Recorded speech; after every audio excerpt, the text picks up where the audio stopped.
Teman-teman mungkin ini sekedar teman-teman sudah tahu ya untuk jenis-jenis beasiswa Indonesia karena teman-teman juga pasti sudah sebelum mendaftar sudah membuka website, tapi pada intinya bahwa LPDP memberikan 3 kategori beasiswa, yaitu beasiswa umum ya.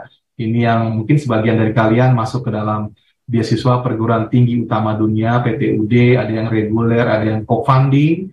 Begitu pula afirmasi, ini adalah beasiswa yang diberikan kepada untuk masyarakat yang prasejahtera ataupun yang diutamakan untuk daerah-daerah yang daerah afirmasi, dan juga secara khusus untuk teman-teman yang ada di Papua ya sebagai OAP, orang asli Papua, dan juga secara khusus juga ada untuk teman-teman mungkin yang penyandang disabilitas. Sedangkan targeted beasiswa ya ini kami khususkan untuk PNS dan Polri, dan juga untuk kader ulama, dan juga untuk entrepreneur ya, termasuk juga dalamnya adalah dokter spesialis yang saya bilang tadi. Sebenarnya kita memulai kembali yang dari tahun-tahun lalu sebenarnya sudah kita lakukan, dan ini volumenya diperbesar dokter spesialis. Berikutnya next.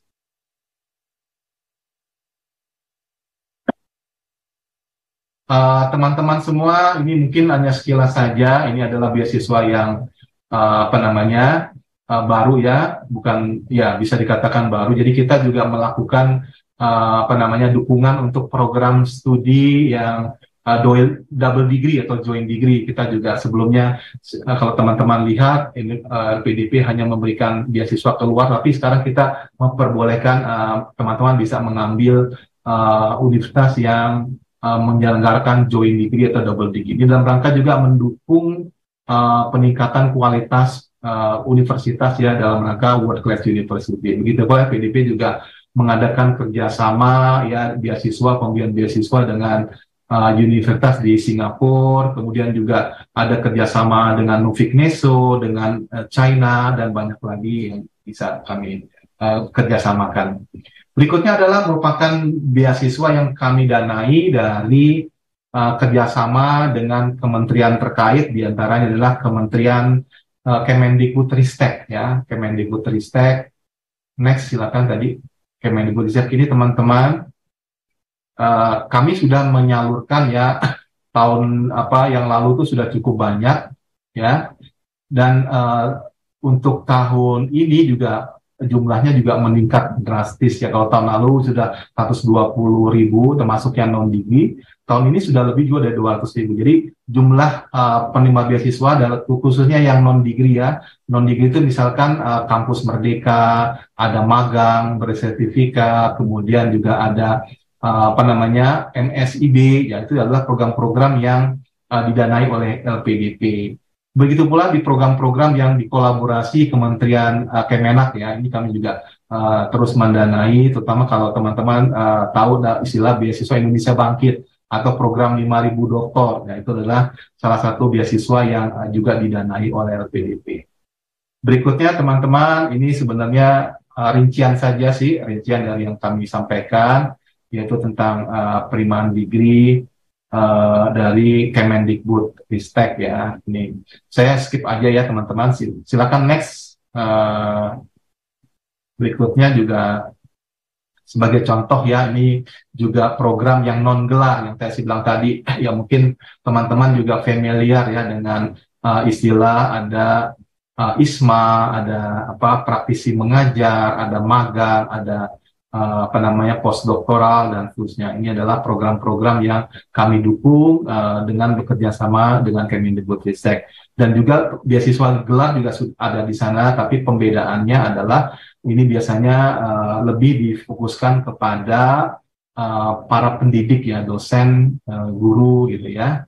Walaupun sebenarnya PDP juga nanti juga bisa juga memberikan, tapi yang lebih fokus di Kemendikbudristek adalah untuk tenaga pendidik, dosen, dan guru.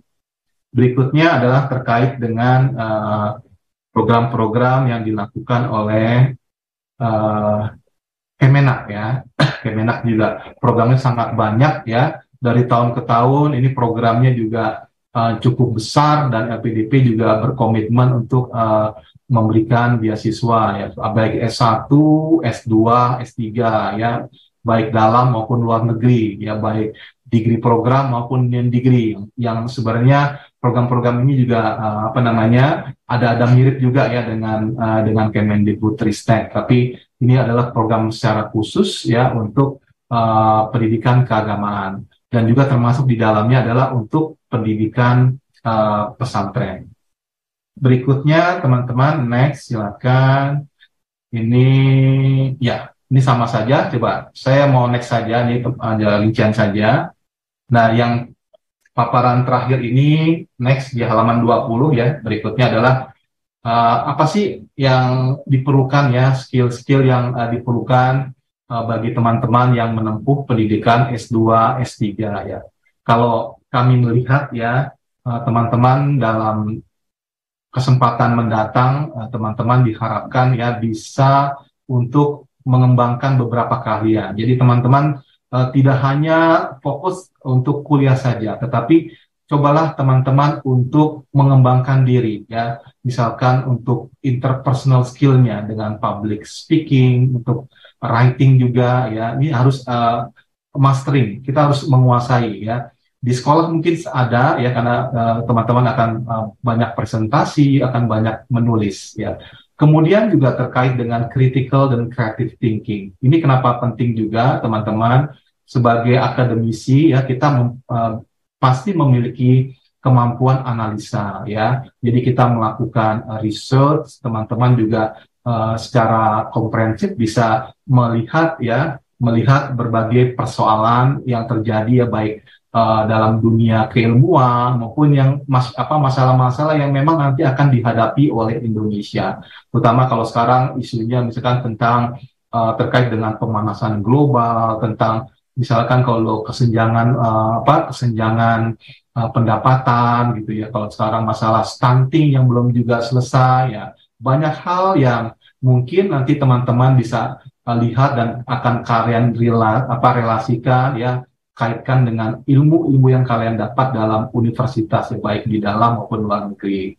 Juga teman-teman juga perlu untuk memperdalam ya personal effectiveness ya, kesadaran untuk kemauan untuk senantiasa melakukan riset ya. Jadi kemudian juga teman-teman juga harus bisa memiliki komitmen ya yang baik ya untuk bisa mengimplementasikan apa yang sudah kita dapat di dunia pendidikan.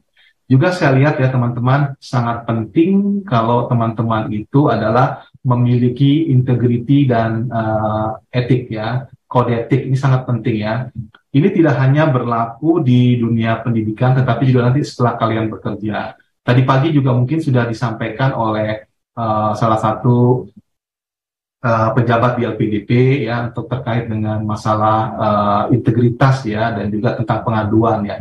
Ini sangat penting bagi teman-teman sekalian ya, untuk teman-teman bisa mempertahankan integritas. Kemarin saya dengar juga tadi sudah ada ya apa itu integritas gitu ya. Terus nah sekarang dimanapun ya di negara kita ya, ini adalah tidak hanya terkait dengan masalah hukum, tetapi yang penting adalah mulai dari integritas. Kalau saya memaknai integritas itu bahwa adalah kesesuaian antara perbuatan ya antara perilaku perbuatan kita ya dengan ucapan kita, dan dilakukan dengan secara konstan ya, konsisten maksud saya. Jadi tidak hanya karena di lingkungan yang baik kita melakukan, tetapi kalau orang lain pada tidak benar, kita ikut-ikutan tidak benar. Tidak, dimanapun kita berada, ya teman-teman tetap memiliki nilai-nilai integritas. Ya, dimanapun itu berada, teman-teman harus secara konstan, konsisten, tetap melaksanakan integritasnya. Itu adalah sebuah modal bagi teman-teman semua. Berikutnya adalah yang kami lihat penting adalah terkait dengan tanggung jawab sosial kita. Teman-teman diberikan kepercayaan ya untuk melanjutkan kuliah dengan biaya negara, dengan biaya dari uang yang dikumpulkan oleh masyarakat ya, para wajib pajak. Nah, sekarang teman-teman nanti pada akhirnya akan dimintakan apa namanya komitmennya ya untuk bisa membangun Indonesia. Jadi teman-teman diharapkan bisa segera pulang setelah selesai kuliah dan kalian juga diharapkan untuk mengabdikan diri untuk berbakti ya untuk berkarya di Indonesia. Beberapa pertanyaan terkait dengan apakah kami teman-teman memang tidak boleh bekerja dari luar negeri untuk membangun Indonesia gitu ya. Teman-teman, kebijakan saat ini memang kita masih membutuhkan tenaga-tenaga ya para scholars ya yang memiliki apa namanya kemampuan akademis tinggi untuk bisa membangun Indonesia. Mungkin pada saat nanti jika kebutuhan sudah cukup, teman-teman bisa untuk apa namanya sesuai dengan bidang masing-masing. Tetapi saat ini teman-teman diperlukan, makanya pemerintah ya dengan sengaja ya dengan apa namanya dengan komitmen ini menyediakan fasilitas supaya kalian bisa apa namanya melanjutkan jenjang yang lebih tinggi baik di dalam maupun luar negeri dengan harapan kalian bisa kembali dan membangun Indonesia.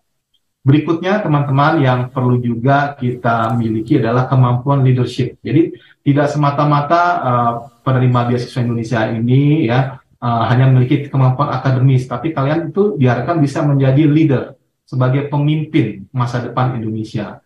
Kami percaya teman-teman ini adalah para pemimpin Indonesia di masa depan ya. Kita lihat misalkan Bapak Ibu kita ya, para senior kita, bapak-bapak yang sudah memimpin sekarang, ya misalkan Ibu Sri Mulyani, apakah Ibu Retno, apakah Pak Mahfud, itu adalah produk dari pendidikan yang mungkin 20 tahun lalu, ya. Nah, kalian juga demikian. Diharapkan nanti kalian juga memiliki kemampuan, ya, dengan pengalaman kalian itu adalah di masa depan, 10-20 tahun mendatang, saya yakin bahwa di antara kalian pasti akan bisa menjadi pejabat publik, ada yang sebagai entrepreneur, ada yang sebagai profesional.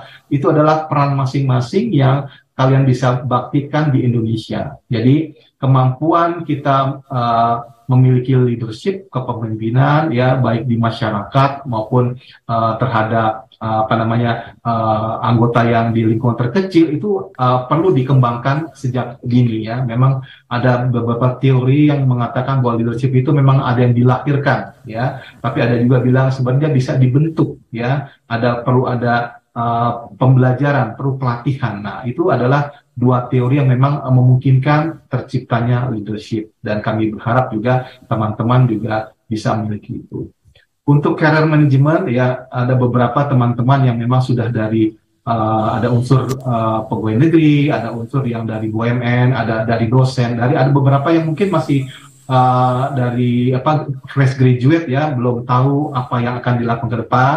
Ini saatnya kalian juga bisa memikirkan apa yang akan kalian lakukan ke depan. Apakah akan saya bekerja, apakah saya akan buat perusahaan sendiri. Nanti di LPDP juga akan membantu ya untuk melakukan pendampingan dengan program LEADS. Nanti bisa teman-teman bisa mengikutinya jika memang kalian berminat untuk itu. Dan juga teman-teman juga bisa juga merencanakan ya dari sejak saat ini kira-kira apa yang bisa terbaik diberikan untuk Indonesia ya, tidak hanya dari sebagai karyawan tapi terutama juga sebagai tenaga entrepreneur ya. Jika kalian memiliki bakat ya ataupun kemauan, kalian bisa menjadi entrepreneur yang bisa membawa perubahan di Indonesia dan membawa kemajuan bagi Indonesia. Karena memang berdasarkan penelitian ya bahwa memang untuk menggerakkan ekonomi Indonesia ya untuk menjadi bangsa yang besar itu memang ada peran besar dari para entrepreneur muda ya, para wirausaha muda yang memang bisa mengerek ya lapangan kerja, bisa mengerek usaha, itu adalah dari entrepreneur muda. Dan sebagai tambahan juga nanti kalian tidak hanya kuliah tetapi kalian juga membangun jaringan ya, baik sesama angkatan PK 202, 203 ini bisa saling berkomunikasi ya, saling membangun sinergi, dan juga kalian bisa melakukan kolaborasi ya dengan jejaring. Jadi jangan hanya sekedar kuliah tapi juga kalian juga bergaul ya sama dengan mahasiswa dari negara-negara lain, dari daerah lain, jangan hanya apa namanya berdiam diri, tapi aktiflah di berbagai kegiatan, baik kemahasiswaan ataupun aksi-aksi sosial yang mungkin akan menunjang dan membantu kalian untuk membentuk kepribadian. Dan saya yakin dengan network yang akan kalian bangun dan kalian punya, itu akan memudahkan kalian nanti akan berkarya lebih giat di Indonesia. Mungkin demikian paparan dari saya. Saya mengucapkan terima kasih atas apa namanya perhatian dan saudara teman-teman semua.